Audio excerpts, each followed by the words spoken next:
आखिर तुम्हारी बीवी ने वो खत क्यों लिखा मुस्तफा? क्यों?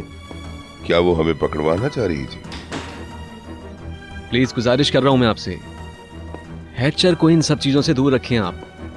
मैंने इससे बात कर ली है और सब संभाल लिया है। क्या संभाल लिया तुमने? बताओ मुझे। मैं कैसे यकीन करूं वो दोबारा हमें धोखा नहीं देगी? नहीं करेगी वो, इसलिए कि उसे मालूम है कि मेरी आजादी आपके हाथों में। बिल्कुल। हाँ, तुम हमारे गुलाम हो, तुम्हारा मुस्तकबिल हम पर मुनहसर है। अब तुम जेल में सड़ना चाहते हो या मेरा साथ देना चाहते हो, ये तुम्हारी मर्जी है। समझे मेरी बात? जानता हूं। देखिए, हैचर से अब किसी को कोई शिकायत नहीं होगी। वो डर गई थी, बौखला गई थी, इसीलिए यहां से गायब हो गई। मगर अब सब चीजें ठीक हो गई हैं। ठीक है, फिर देखते हैं।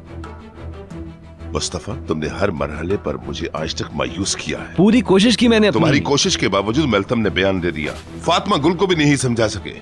और तुमने आखिर लिमान के साथ क्या किया? ताल्लुक नहीं है साथ से। चुप हो जाओ, अब वो बाप बंद हो चुका है।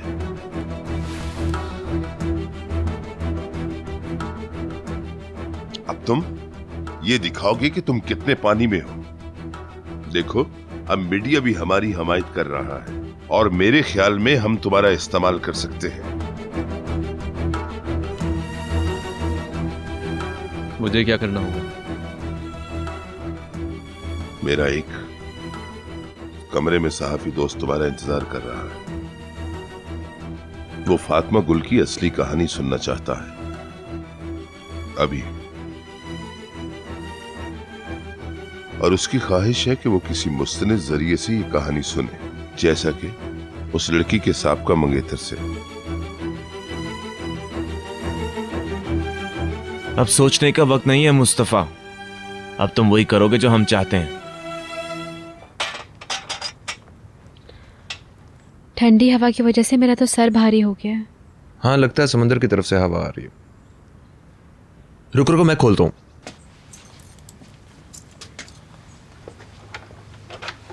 क्यों डरा रहे हो? यहाँ कौन आएगा आखिर? मगर मैं तो सिर्फ एहतियातन कह रहा हूँ। आ जाओ।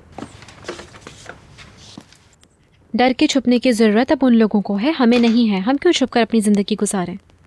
हम किसी से डरते नहीं है फातिमा गुल। हम तो सिर्फ उस शोर से बचने के लिए यहाँ पे आए हैं।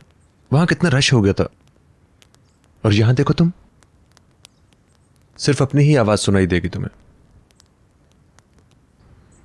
आग तो नहीं बुझ गई?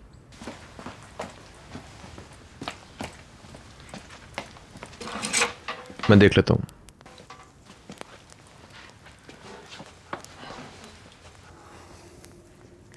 पता है हमें क्या करना चाहिए?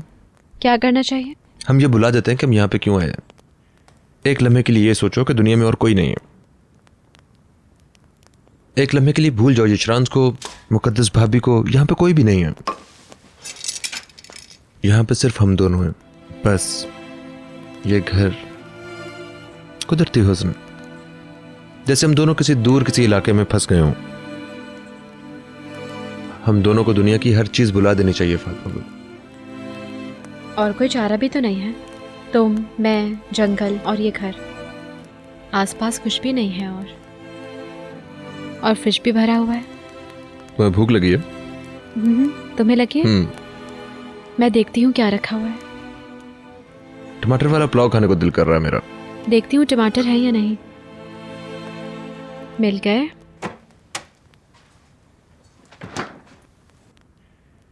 क्या हुआ? मैं जानता था यहाँ मेरी मर्जी की सब चीजें होंगी।